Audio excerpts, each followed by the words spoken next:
What a great episode of a Star Trek show we have tonight for you. It's a DS9 episode. It was the episode that made me go, you know what? I don't hate Quark.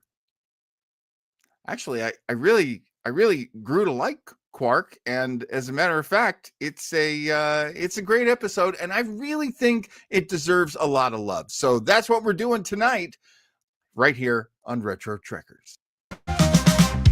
Retro Trackers. Get down with the retro Trackers. Capt'n John and Cmdr. Retro Trackers. We love our Star Trek. Retro Trackers. The nerd muscles get the facts. Retro Trackers. Get down with the retro Trackers. Let's get it done. Oh yeah, Retro Trekkers once again coming at you. Look, we love to talk about old Star Trek episodes here, and really, the older the better, frankly, which is how we cast the show. Speaking of which, a man who is actually younger than me. So who am I throwing around the OLD word? Folks, have you met my first officer, the greatest XO in the entire Federation? Have you met Commander Joe Townsel? How is it going, Captain John? I'm very excited. John picked the episode this week. I agree with him. It's an above average one for sure, if not a near classic in its own right.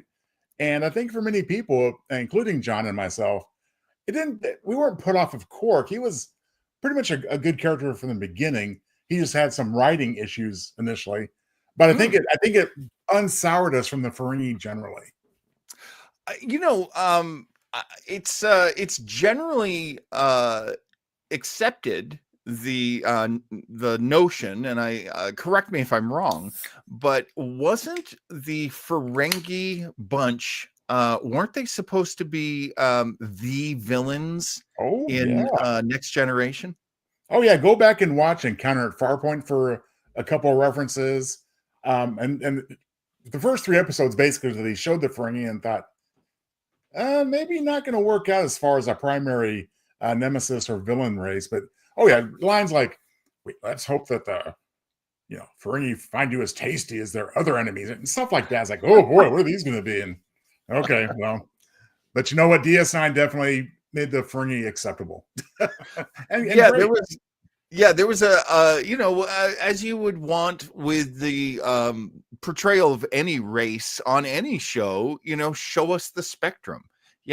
Sometimes the culture can be toxic. Sometimes anyone's culture can be toxic, but there's also a good end to that spectrum as well. And we do get to meet Nog.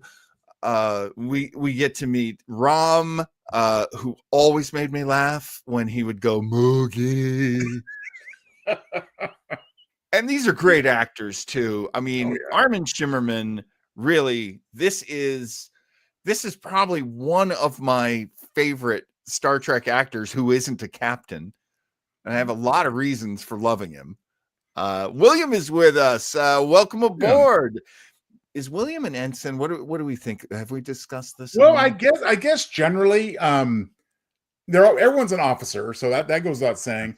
Maybe we can just decree that anyone in our audience is an ensign, and then we just go from there. Look, we'll talk about it again in 6 months when we're doing your performance review. There you go. But for now, you're an ensign.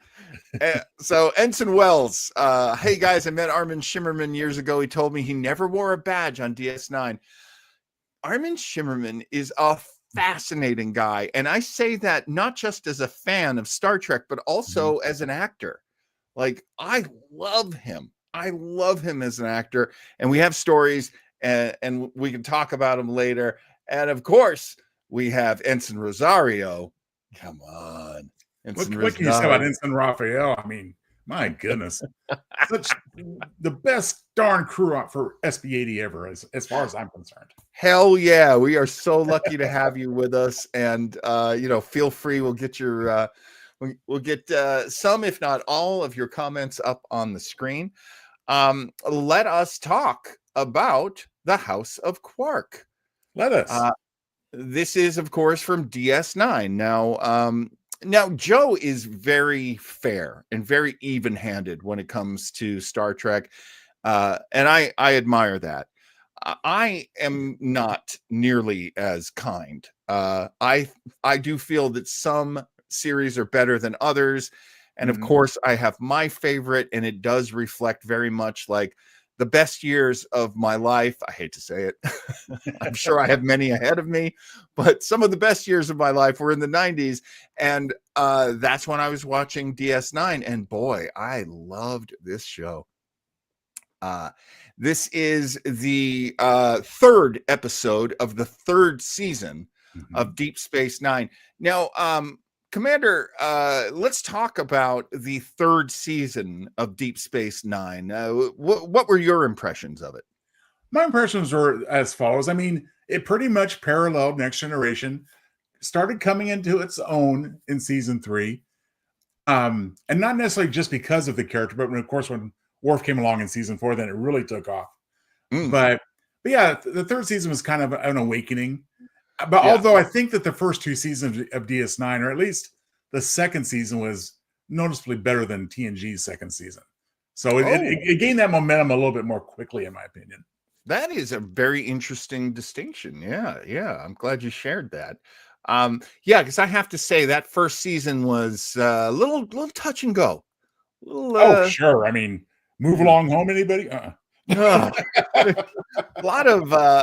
lot of disappointments. I wish I could remember who it was, but somebody said it was true of Code of Honor. It was true of whatever the Move Along Home one was. That was the title. Oh, that was the title. I forgot that was the title. There's a scene with they're banging together thunder sticks. And so there's one fan out there, I wish I could remember his name, who was like, if you ever see thunder sticks, you don't have to watch that episode. Those are the worst episodes. They were spirit sticks from Bring It On. That's what they were. Raphael says, my Trek fandom was a defense mechanism to match my wife's devotion to the Trek universe. And she sucked you right in, didn't she, Raphael? Of course she did. That is awesome. William says, I love how he tries to challenge the Klingon on the holodeck with Worf's help. There is so much that I love about the Klingons too. And this one, it was based on how do they put it? It was story by Tom Benko, but teleplay by Ronald D. Moore. And that is no small element, I think, as to why this is a great episode. Well, Ronald D. Moore became the premier Klingon writer, essentially. Right. And there were a lot of echoes very deliberately in this episode of the Sins of the Father episode of TNG, which, I have to say, my wife is super cool. That was our favorite story arc, was Worf trying to reclaim his Klingon, the House of Moog, I believe that's Worf's house. He was of the House of Moog. He's son of Moog. And it ends with him being, they do and then they turn around and they kick him out. There's no more house. They dissolve his house. And that, well, maybe I'm getting ahead of myself, but that does show up in this episode as well. Now I know I'm the one. Joe always likes to go to IMDb for his research, which is great, which is fantastic. I always like to go to Memory Alpha. There's a lot of writing on Memory Alpha. I wish I knew who wrote it. It is so cool. They basically quoted, of all people, Karl Marx. Yes.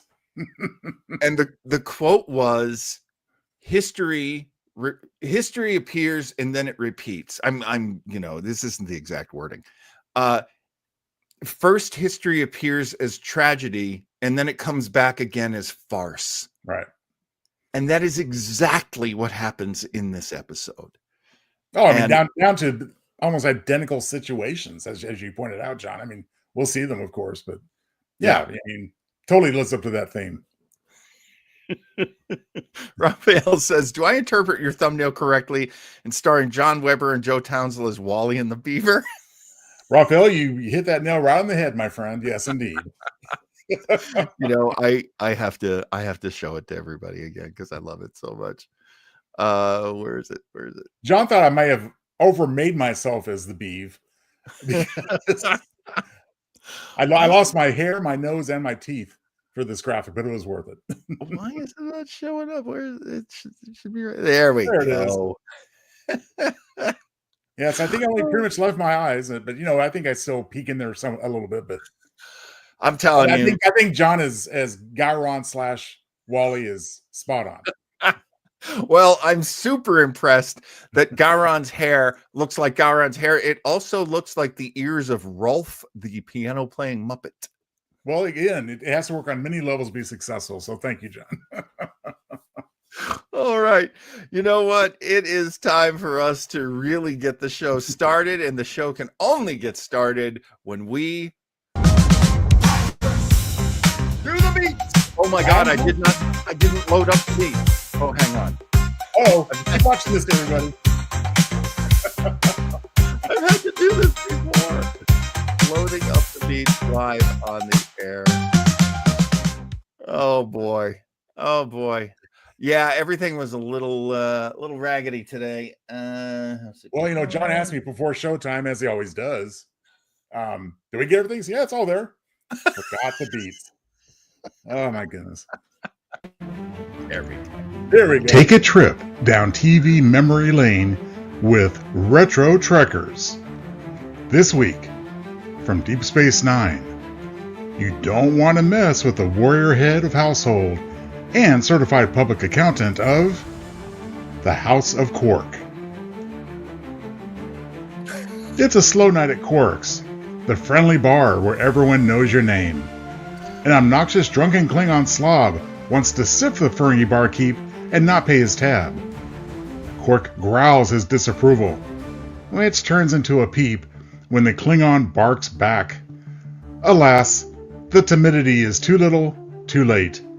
The Klingon attacks, and in his drunken stupor, falls onto his own daktak. One less unruly Klingon in the galaxy. The Klingon's death draws a gaggle of looky-loos. Time for Quark to play the big shot and drum up some business.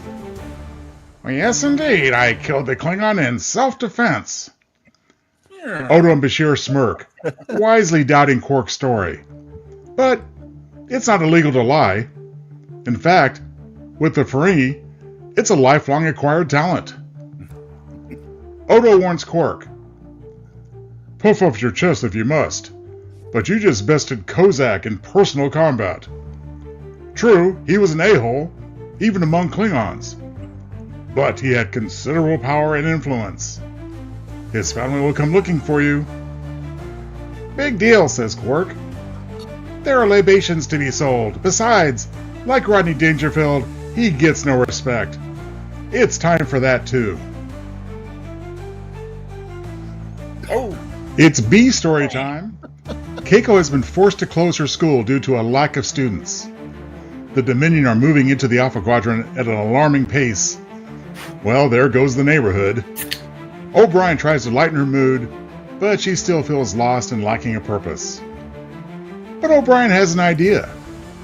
He asks Cisco's thumbs up to create an arboretum in one of the broken down storage bays. That'll cheer up Keiko. Bashir tells him that it won't be enough, and O'Brien is forced to agree. Because Bashir knows so much about women. Later, Quark is strutting through the corridors when another Klingon, Dagor, pissed off bro to Kozak, attacks him. Did my brother die an honorable death? Quark fesses up and tells the truth. So, in other words, no honorable death here. Now Dagor is really peeved. Are you sure my brother didn't die honorably? If he did, I don't have to plunge a knife into your Ferengi heart. Oh yeah, my mistake. Yes, Kozak died with honor and took the express barge to Silvercore. So with this, Dagor is happy and leaves Quark quivering on the floor. Later still, Quark is counting his latinum when another Klingon stops by. It is Kodak's widow, Groka. She is one no BS lady. She draws her dagger, and cowardly Quark runs for cover. Groka is disgusted by the Ferengi, but has use for him. She sedates, then abducts Quark. Quark awakens with a hangover on Kronos, the Klingon homeworld. With Quark is Tumek, Groka's advisor. Tumek explains that Dagor lied with the skill of a Ferengi. He was not Kozak's brother. Rather, Dagor is a hated enemy who wants to claim what's left of the House of Kozar. Dagor gained power over the years through his less than honorable methods. Now that Kozak has died without a male heir, his house is ripe for the picking by Dagor. You know, Klingon law is tricky and full of loopholes. Had Kozak died in an accident, the Klingon High Council may have seen fit to grant special dispensation to Groka, and likewise grant her control of the house. But that barge has sailed. Groka, however, has a plan B.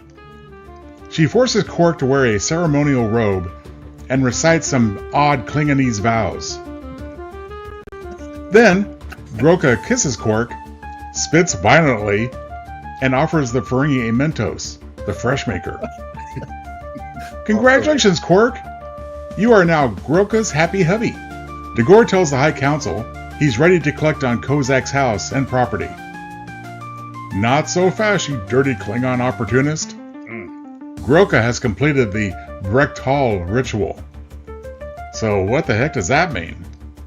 Well, a warrior who slays the leader of a house is granted the right to marry the widow. So, because Dagor claimed Kozak died in honorable combat, he himself opened the door for these nuptials to take place. The Council and Dagor are shocked to find this warrior is actually a low-life Ferengi. They crinkle their bridges in disgust at the prospect of a Ferengi Klingon offspring. Chancellor Gowron is especially annoyed and needs time to mull this over. Meantime, there's a new house in town. Episode title alert, The House of Quark. Groka admits she's making all this up as they go. She explains that Dagor is seeking to claim a position in the High Council. Intrigued, Quark proposes a new strategy.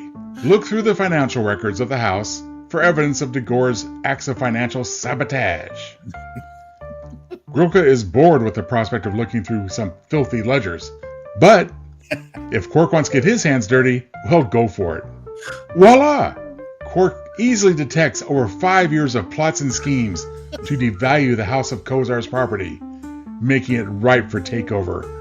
Needless to say, he has become the Klingon Gordon Gekko. So, Groka is pretty pissed. Dagor was devaluing her house like a Ferengi, instead of manning up and challenging her like an honorable Klingon. Of course, Quark thinks it's a pretty cool plan. With this evidence, Quark barges in on a meeting of the High Council. When Gowron demands Dagor answer for these allegations, Dagor claims that Quark is lying. Kozak died in an accident, and Dagor can prove it. He has his own witness to the contestable personal combat. Oh no, it's Quark's doofus brother Rom. You claim I was less than honorable? Well, fine. I challenge you to a duel. Ooh. Late that night, with everything falling apart, Quark and Rom prepare to make a quick getaway. Groka and her assistant stop them at the door. She demands that Quark answer Dagor's challenge. But Quark shudders at the thought of being split down the middle with a bathlet. So much for defending your Klingon wifey's honor. Go ahead. Take a hike, you Ferengi coward. Gowron is actually about to rule in Dagor's favor and permit him to take over the fallen House of Kozak. Correction, the House of Quark. All seems hopeless for Groka. But then, miracle of miracles, Quark suddenly returns to save the day. Quark accepts Dagor's challenge. Say what? Well, the two take up bathlets and prepare to fight. But then, seemingly cowardly Quark throws his blade aside and falls to his knees. Now that's the Quark we know and loathe. The desperate Ferengi launches into an impassioned speech about how this duel is fixed. He has no hope of winning against Dagor, and forcing him to fight is nothing more than an execution. As such, Quark will not participate in this sham duel and leaves his fate to Dagor's mercy, daring him to kill an unarmed Ferengi. No problemo, Quark! Dagor is winding up his death blow when Gowron stops him. The Chancellor is disgusted at Dagor's willingness to kill the pathetic yet cunning Ferengi. He crosses his arms across his chest and turns his back. The other Klingons in the High Council follow suit. Oh no! Dagor has been sentenced to discommendation. Oh, the shame! Elsewhere on the Enterprise, Lieutenant Worf is saying, "Now you know how it feels, jerk off." Amazingly, Gowron is impressed with the cunning Ferengi. The Chancellor rules in Groka's favor. Groka is grateful to Quark. "How can I ever repay you, my hero?" "Well, how about a divorce?" "You got it." So Groka slugs the Ferengi harder than Will Smith smacked Chris Rock. Divorce granted. Damn. Okay, but how about a goodbye smooch? Groka sucks face with Quark for real this time, without spitting afterwards, making Quark rethink his request for divorce. Is Groka the one that got away? Oh, what might have been. Back at good old DS9, and the nearly forgotten B story of this episode, O'Brien suggests that Keiko take a 6-month scientific excursion on Bajor. He assures her that he's willing to make the sacrifice for her happiness. "I get it," Keiko says. "You need some bonding time with Dr. Bashir." What? Now that he's successfully written Keiko off the show for the rest of the season, O'Brien is now able to start his bromance with Bashir over darts and building a model of a 19th century fortress. Remember the Alamo? Meanwhile, Quark and Rom are back to suffering through slow nights at the bar. As usual, Quark would rather be raking in the latinum. But Rom reassures Quark that he has his brother's respect and wants to hear again the saga about what happened on Kronos. This despite the fact that Rom was there to see most of it for himself and knows that Quark is exaggerating an awful lot, even for Ferengi.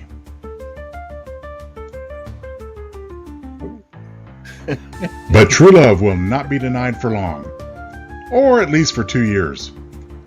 Groka will return to DS9 in Season 5 for a romantic reunion with Quark. The comely Klingon babe will catch the eye of a recently transferred Lieutenant Worf, who is looking for Parmok in all the wrong places. But that's another story, and a decent sequel episode to boot. Wait a minute. You put Worf's head on somebody from Urban Cowboy? Is that Well, that would be John Travolta. Yes, indeed. Well, you know, Scott well. Glenn was also amazing in Urban Cowboy. So we got Well, true enough, but that's actually from the primary movie poster with Travolta. Oh wow, that image. And I got to say, first of all, it looks like I've spurned a flood of requests for future sitcom takeoff. So we'll have to accommodate that, of course. Westworld is a great title in Hinson Wells. Yeah, that one tickled my funny bone just a little bit. Now Flobo is making a joke on a couple of different levels here. The funniest one being that the giant jug of Romulan ale is Kirkland's signature, and he's also making that joke because when he visits me and he's like, "Hey man, you got any alcohol?" I will pull out my Kirkland brand like giant jugs of scotch or tequila because I'm not really much of a brand snob when it comes to them. stuff. So I mean, you mean I actually tapped into that telepathically somehow? I'm really somehow impressed with you knew. myself. Somehow you knew. I don't know how you knew. So there you go. There's the beats. That was fantastic. You know what? When we play the beats after that, it's time. Oh, daddy. Dirty.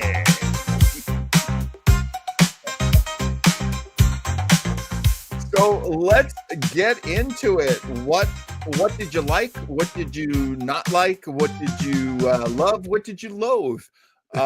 In this particular episode, which is the House of Quark. How's everybody feeling about it? Joe, what did you think of this episode after watching it? First off, had you seen it since it originally aired? I'm sure I have. I can't pinpoint exactly when, so it must have been a while. Yeah. I mean, there's only I think there's only a handful of episodes I've only seen once. They would be mainly New Trek, but yeah, I mean it's very entertaining. It's lightweight. It does, as we discussed before we saw the beats. It did give the Ferengi and Quark specifically a little bit of a redemption in the eyes of the fans, which was a good thing because it turned out when they kind of shifted directions a little bit that Ferengis were fun. And I think whenever TNG tried using them as villains after this, it always had to be played for laughs. Most notably on Rascals in season 6 of TNG, where they took over for a while and they just basically beat them with a kid's electric car type of thing.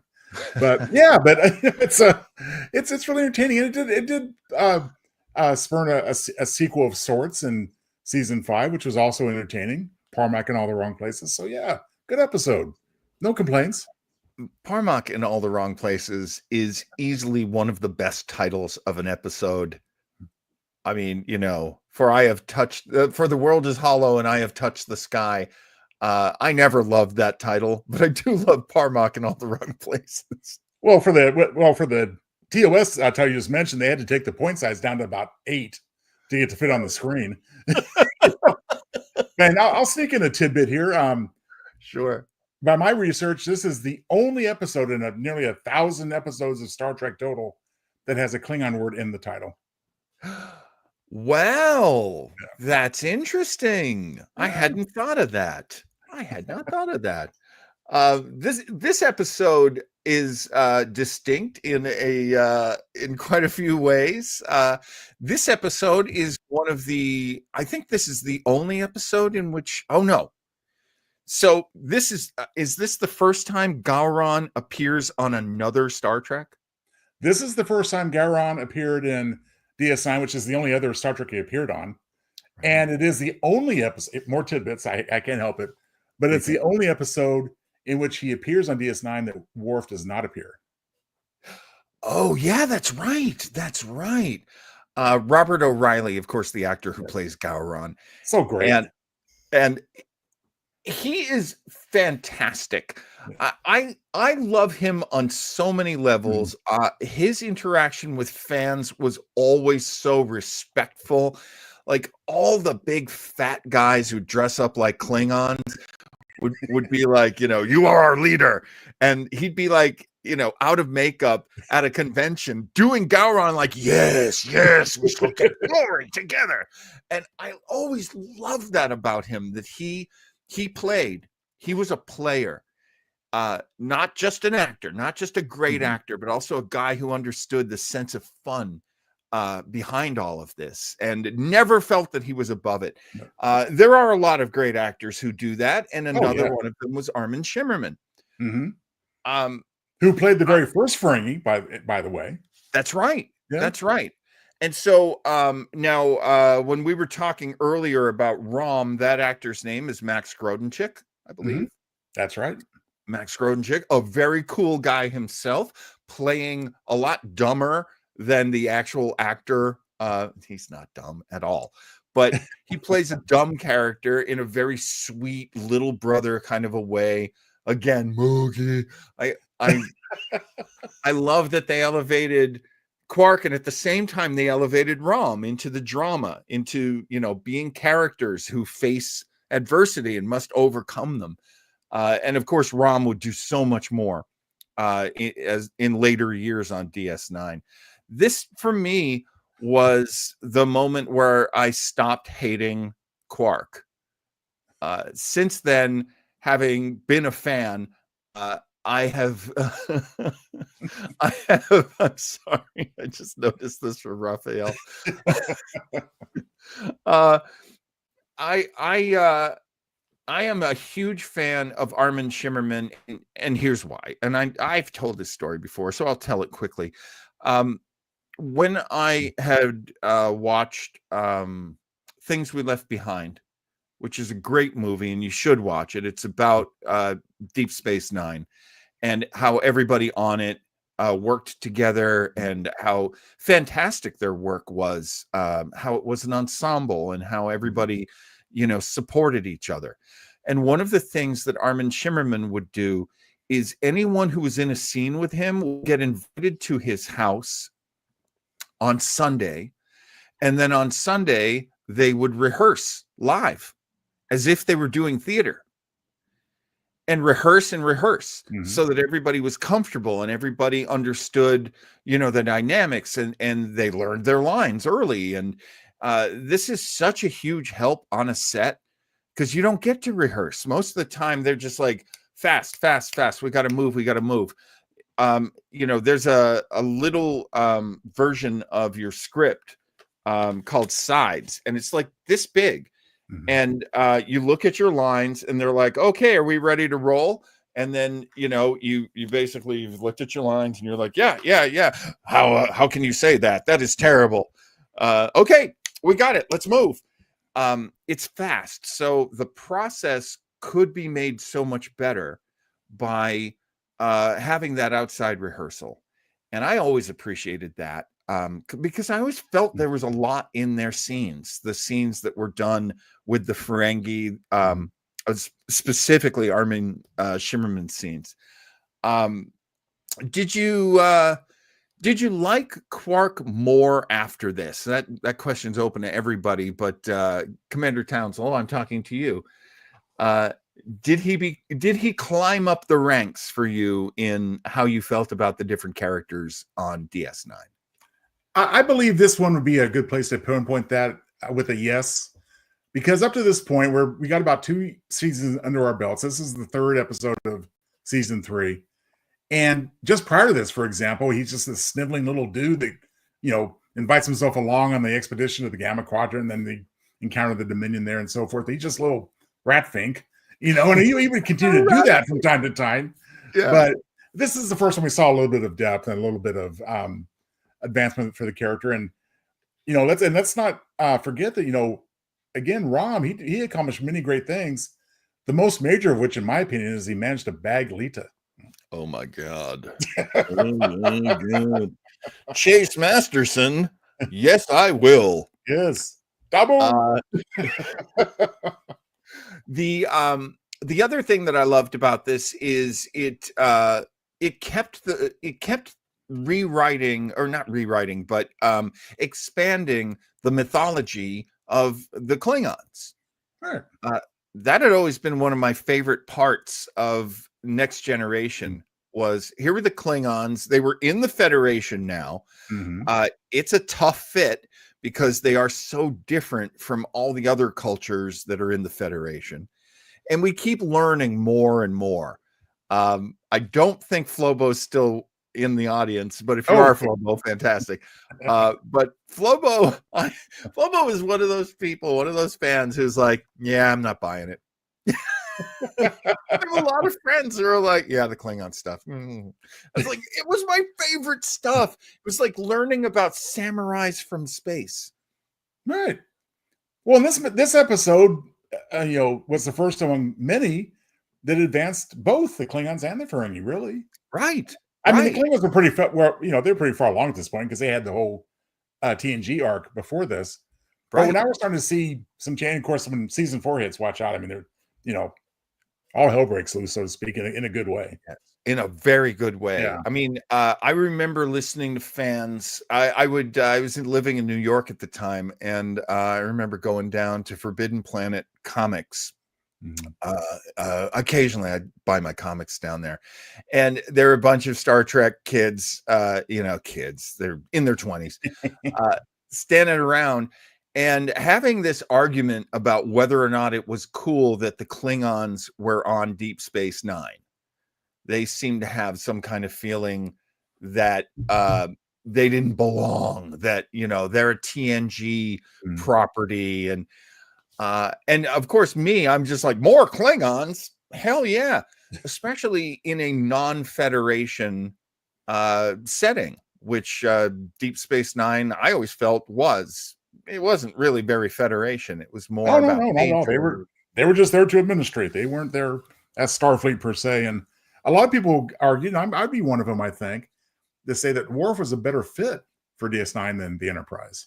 I sure felt that way. Yeah. I absolutely felt that way. And he was, it's kind of hard on the next generation to portray a loner, Mm-hmm.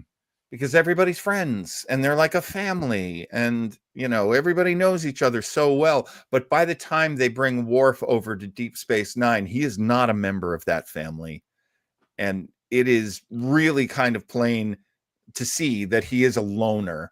And I felt that defined him in a lot of ways. Of course, whatever happened to his kid, we don't know, but Well, yeah, poor Alexander. But and again, a lot of people will point to, as I have done twice now, will Mm. point to the Way of the Warrior as being like a rejuvenation of DS9. But I want to also emphasize that DS9 didn't need to be saved. It could have gone along without, without Worf. And kind of getting off the topic here as far as this episode, but I mean, this episode proves that there was great stories to be told. And again, I think that they really hit the ball, the path running about maybe a half to 2/3 into the year two, and then by their third year, like TNG, they're on their way. I mean, they got some really interesting stuff happening. they had introduced the Dominion at this point, which Yep. really was very important to do, because it really gave the Gamma Quadrant a much bigger job, much more threatening presence in their lives. Mhm. And it motivated a lot of the show.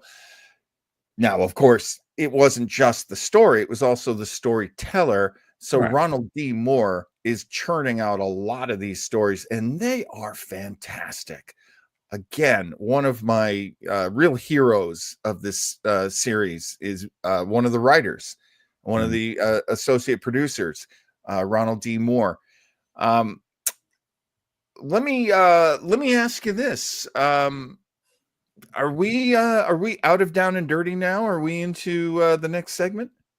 It's always kind of a smooth segue or transition because they kind of overlap anyway. So yeah, why not? Let's move on to tidbits if that's what you're alluding to.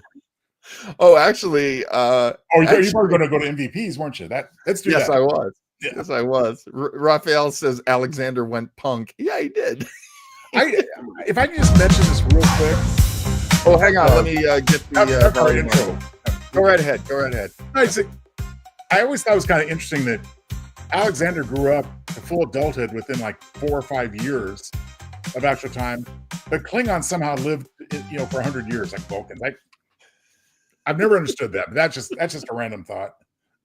They, I get it that they didn't want to deal with an 11-year-old or like a 14-year-old Alexander, that it was somehow easier just to get him out of high school. Let's just rush him through junior high and high school and just have him be a young guy. But whatever. Let's talk about our most valuable player at this point. I have a couple of names that I've already brought up, but Joe, who do you consider the most valuable player in this episode, House of Quark? Well, we always try to come up with a different point of view just for variety's sake. And I think you're going to, as you already have, allude to the great talents of some of the behind the scenes folks, the writer and Ronald D. Moore, et cetera. But for me, who else? Quark. I mean, his name's in the title, for goodness sake. Yeah. He was the primary, well, really the only mover of the episode's events. I mean, as I alluded to in the beats, I mean, we didn't need the O'Brien. Sorry, love you guys, but that was really a move to get I alluded to this as well, but it's actually true, in real life. They wanted to get Keiko off for a while so that he could have a bromance with Bashir developed that. Now here I am. I'm going in the opposite direction of most valuable. I'm going to least valuable with my opinion here. Oh, okay. I never had a problem with Miles and Julian becoming friends. No, Sure, why not? And very different guys, and Julian, the way he is introduced in the very beginning is he's so gung-ho and he's so happy to be in deep space and he wants to learn how to use phasers and he wants to be an action hero, and Miles at the same time is the Racticino drinking, rolls his sleeves up. He, the story behind Deep Space Nine is that when the Cardassians leave, they pretty much tear everything out. They pretty much are, ripping the copper wiring out of the wall, and so he's got his work cut out for him. So he's this very grumpy kind of grunt at the beginning. And then, I don't know, I thought they went so hard on this. And you're right to say bromance, because I remember, every once in a while I would read fan fiction at that point. This is one of the reasons why I'm so against fan fiction. Because A, it was terrible. And B, so much of it was about how Julian and Miles had sex. Oh, so a little bit of a carryover from like the K&S days. Yes. Like, jeepers creepers, what is wrong with you people? Look, why do we have to make something dirty that isn't dirty?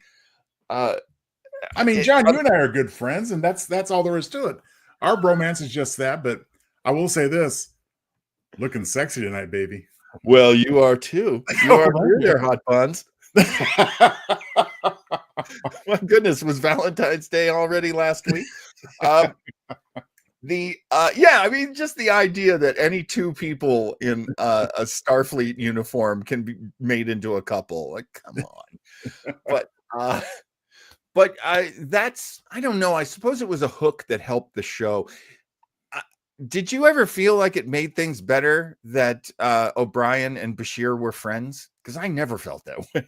I enjoyed the relationship that developed with two good friends. I don't know that it was necessary to write out his family for months, essentially the rest of season 3 to make that happen. Although, maybe they thought people would think O'Brien's a real jerk for hanging out with this guy instead of tending to his family. I don't know, but shame on you, Raphael, for making that hilarious, filthy joke. That's a real innuendo. Oh, never mind. Damn.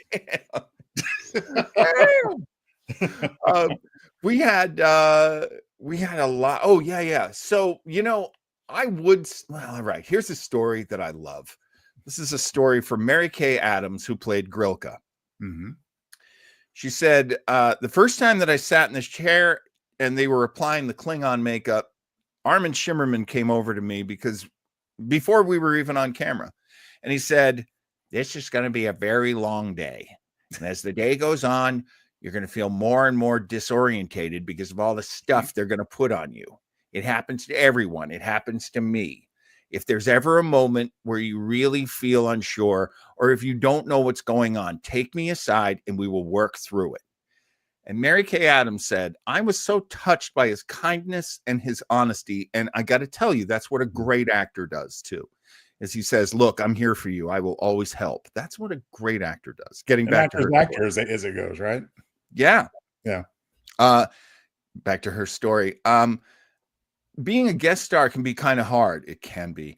A lot of times you walk into the middle of a well-oiled machine and they don't know you and they don't really want to know you. They don't know what you're like. And they're not like, here, catch up.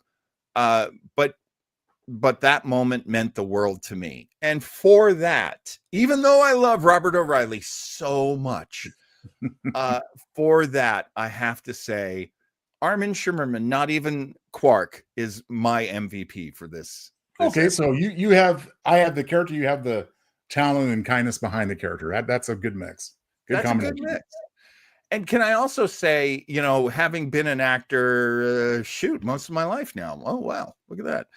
Having been an actor most of my life, that is a theater attitude. that is definitely a leadership attitude. And especially when you're, a stranger in a strange land on a set that you've never been on this show before, you really do need people to be your friend like that, to back you up and to say, if you ever need anything, don't be embarrassed. I totally know what it's like. Come over here. One, and just watching Armin Shimmerman in his guest starring parts, my favorite of which being Seinfeld, where he played the caddy to Kramer.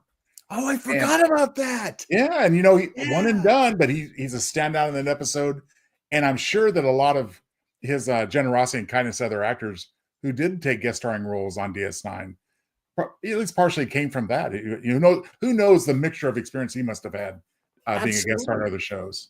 Absolutely. I remember him. Do you remember the show Brooklyn Bridge? Mm-hmm. He was, I don't think he was a regular. I think he was a recurring. Right. But it was a very different kind of a show. And he played a very, he was kind of perfect for that. He was kind of like the sad sack bachelor. Right. Who, was like, oh, I'm too ugly. I'm too little. I'm never going to get married. It always made me happy that he found stardom on this show, that he was a central character to this show. And the Armin Shimmerman impersonation was decent, John. Thank you, Raphael. I totally agree. Good call, Raphael. And Chris finally woke up, my guys. Hey, Chris post-nap. Rule back post-nap is one of my favorite rule books. So thanks for joining us, Chris. I think we are. Yes, I almost jumped the gun a little while ago. There are a few tidbits in this episode, are there not? I believe so. I got a few. I know you got a couple. I'm sure I got a couple.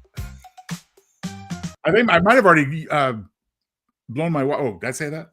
I might have already a couple of them, but when they're in context, I don't care what segment they appear in. But right. As alluded to in the beats, I mean, there was a follow up to this episode, season 5, episode 3, also episode 3 that year. Looking for Promac in all the right places, and in its own right, not as great an episode as this one is, but entertaining and again more advancement for the Quark character and a little bit lame for Worf. That's okay. That's fine. That's fine. We may even talk about that one someday. Who knows? I found it interesting that when Worf introduces himself to the council, that he reveals that his father's name is Keldar, which I think is a great Ferengi name, actually. It is. Stephen Hawking visited the set during the filming of this episode, and he was visiting with Rick Berman. Mm-hmm. But Shimmerman says he considers meeting Dr. Hawking as a high point in his life and has a photo of himself with Stephen Hawking. That would be a treasure heirloom and a memento. Absolutely. Let's see, John. If you want to throw another one in there, I'm just kind of perusing through a couple here. Yeah, I'm sort of hunting through. I didn't really put anything down. One of the reasons it's theorized by the fans that one of the reasons why they felt that they could isolate O'Brien and Bashir as friends was in the Mirror Universe episode Crossover. Yes. In O'Brien and Bashir, let's see, Bashir claimed when he met Smiley O'Brien. So that's the dark Mirror Universe version of Miles O'Brien, Smiley. In order to gain his trust, he says that he and his Miles O'Brien were best friends. That had never actually happened. They weren't best friends. No, far from it. But it sort of sparked the writers, that's the theory, to go, maybe they should be best friends because neither one of them has a best friend. I always thought it was funny, too, that it was like they were both, from cultures that had been colonized by the British and that they bonded over the very British game of darts. Yes. Yeah, I mean, as a matter of fact, initially, O'Brien was pretty antagonistic toward Bashir at the beginning of the series. So you came to Absolutely. love him like we all did, because Bashir was kind of a dork, so you can blame him. Like I No, said, it's always good to see good character development over the course of a series like this. yeah. Yeah, absolutely. And there has been a long tradition of, best buddies on Star Mhm. Trek shows. Yeah. So I always liked that quality. I always liked that Worf and I'm sorry. No, Worf wasn't best buddies with anybody. I always liked that Geordi and Data were tight friends. Of course, Spock and Kirk are best friends. Although, both of those are triads as well. You got Spock, Yeah. Dr. McCoy, and Kirk, the best friends club, as people have called them. Also true of Data and Wesley and Geordi. I'm just in Nerdville right now. That's the whole fun of being here, John. And yeah, and I mean, later on, you got Sulu and Chekhov as depicted in the movies, at least, as far as Yes. being pretty tight. And not to mention, and Flobo asked about his favorite character a little while ago when he was here. Harry Kim and Tom Paris were buds, So, I think, and women too. I mean, Crusher and Troy in later episodes of that show. So yeah, good relationships make for good stories ultimately, and we definitely have that in abundance in the Trek universe for sure. Now, let's see. The assistant to Grilka, I've lost his name. Where is he? I know he's in here. He played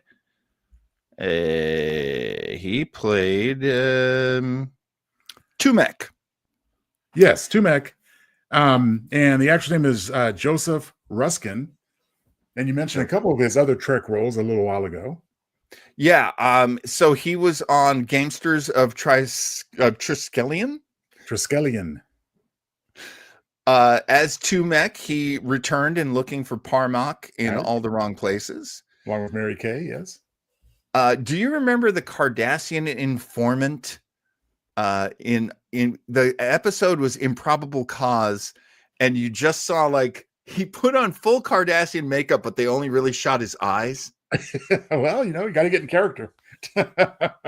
Poor Joe Ruskin, but I know he loved to work. But he is one of the few characters who was in the original series and then in later series as well. So that is a very cool thing about our very admirable Joe Ruskin. Yeah, and right up there with, there are a lot of one shots or even two shots, but I put him right up there with actors like Jeffrey Combs, who played with such versatility and diversity with, various characters throughout the franchise. Along with Majel Barrett, Clint Howard, Jack Donner, and Vince Dedrick, Joe Ruskin was one of only 5 actors who appeared in both the original series and Enterprise. He was on Enterprise as well, where he played a Suliban doctor. And he was in Broken Bow, the pilot episode. So yeah, gotta love that. Let's see what Chris says. Data and Geordi has science in common. That's true. That is very true. Besides, Data could fix Geordi up with women, because he was very successful with Tasha Yar. So, Geordi, you're having trouble. I'll get you a date. No problem. I know. Isn't it kind of sad that Data did so much better with women than Geordi did? Yeah, I guess there's that fetish taboo factor. I don't know. Well, he was fully functioning. He was fully functional, yes. So that might be it for this episode. Any ground you feel you just one more casting tidbit. Nana Visitor and Mary Kay Adams both had roles on MacGyver as well, so you can look at that. Oh, I've told you my story when I first came out to Hollywood. I just came out to visit, and it was the first year for was it the first year? No, I think they were prepping it. What had happened was I had a friend who was like, well, you could always be a PA, production assistant. Very low paying job, crazy hours, really a difficult job. I said, well, I mean, do you have any inside track? And she's like, oh yeah, I have friends over at MacGyver. if you want to be a PA at MacGyver. But I was like, oh, I don't know how I'm going to live. I don't know how I'm going to make a living if I come out. Well, what happened was I have a friend who was a PA on MacGyver. When MacGyver ended, almost all those PAs went over to Star Trek The Next Generation. Oh. So I missed my chance to be a coffee boy on the set of TNG. Well, can I share a personal anecdote that kind of goes along with that? Of course. Because people will say, well, maybe it's just as well you didn't get a gig on TNG, because then you would have been in reality seeing the plywood and all that stuff. Oh. But you know what? I once saw one of my all-time favorite sitcoms filmed live. I saw it's the one and only time I've done something like that. Didn't shatter the illusion one bit. It was it was just so great. And seeing that, but then I went right back to the TV the following week, and I was right back in the fictional universe. So, oh yeah, I mean it's maybe it ruins it for you. I don't think so. There was a weird thing going on though in those early days on TNG, because I had an agent who said, "Oh, I'm going to get you an audition for Next Generation," and I was like, oh my God, I love the show. And my agent was like, don't ever tell anyone that. They do not want fans on the show. And I think it was mostly because they didn't want you to steal anything. Steal or just be, dumbfounded and gaga and whatever else, Right. Away from your job. Chris says in State and Maine, a good joke was, what's an assistant producer credit? What you give your secretary instead of a raise. Yup. It's true. Here, let me give you a title. Which sitcom was that, Joe? I'm with Raphael. Which one? Well, you know about it, John, but it was the King of Queens. Oh yeah, right. You told me about that. Yeah, they filmed at Sony Studios, so it wasn't right there in Hollywood. It was wherever Sony is. Culver City. Culver City, thank you. And yeah, my ex-wife and I, we just decided to go and check it out, and I had a great time. Oh, that's learned a lot about how a show is made like that. Live audience show. All right. Well, we've got just enough time to start talking about what's coming up. Okay. Next week here on Retro Trekkers. Oh no. I love this graphic.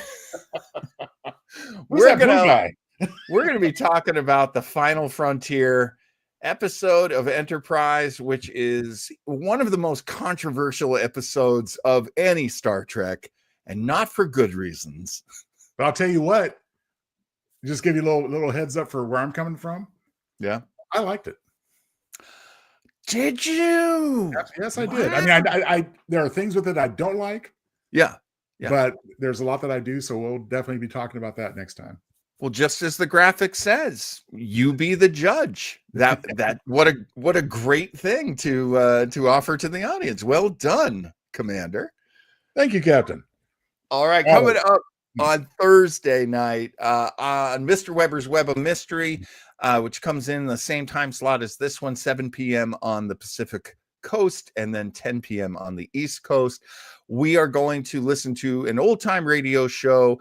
This one's called On a Country Road. It's an episode of suspense, and it stars Cary Grant, and it is easily one of the best radio shows ever made. So I can't wait. And as I've said before, and it isn't just to help you promote, but I truly mean it. I am so enjoying this Hollywood Legends series of Web of Mystery. I'm very inspired by that. Thank you, sir. And thank you, Raphael, because Raphael suggested it. I got to give credit where credit's due. Great choice, Raphael. Old timey. I love the old timey radio shows. I love the phrase old timey. So do you, Joe. Well, we are. So, but might as well embrace it, right?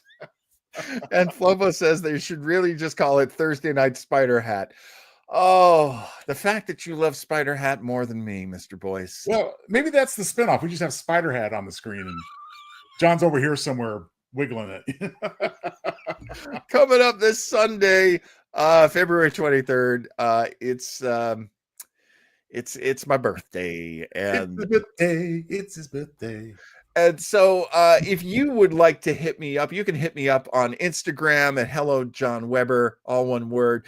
If you want to hit me up on Facebook, I'm an old man, so I'm on Facebook all the time. You can do it through Weber Internet Thingy. You can hit me up in person. If you have clips you would like to see on that, we are sharing our guilty pleasures. Guilty. Mr. Townsel has already come in hard with a little bit of Little House on the Prairie, which always makes me laugh that he loves the show so I much. love Little House on the Prairie. The movie Xanadu, which I won't fake the funk. Both Joe and I love Xanadu. Unfortunately, we have to just watch it. We can't listen to it, but Oh God, no! We'll get but the clip I have in mind visually is almost as entertaining as having music with it. So, oh, that's fantastic. Yeah. That's fantastic. Raphael, do not fear, our good friend. There will be no devil dolls. Those are done. No more devil dolls on the show. There's guilty pleasures, and there's, how do you put it? I mean, there's shitting where you eat. I mean, yes. Yes, I love the devil dolls, John. They made me laugh, especially the John Weber one. You know, there's evil and terrible things out there, and sometimes you just need to watch them and laugh. Oh, poor Raphael. So sorry about that. Okay, I think that's it. Thanks everybody for watching. Thank you, Mr. Townsel, for joining me as always. Thank you, Mr. Weber, for having me as always.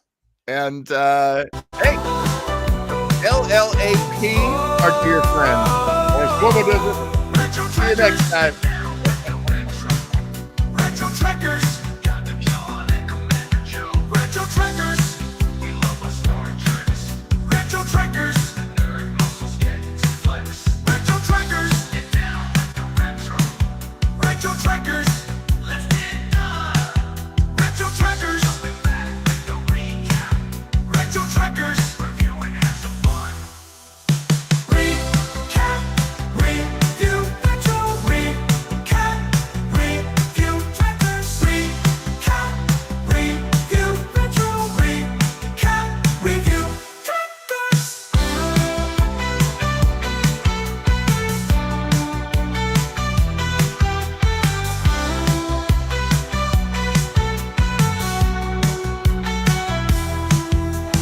Recap, review, retro, recap, review, Trekkers, recap, review, retro, recap, review, Trekkers.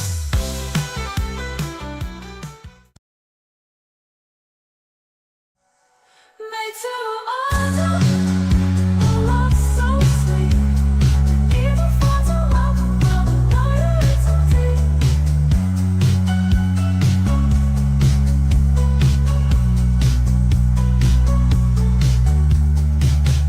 Or the object of your lust, force the dream to come true.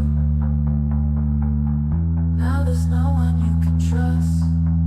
They're coming together.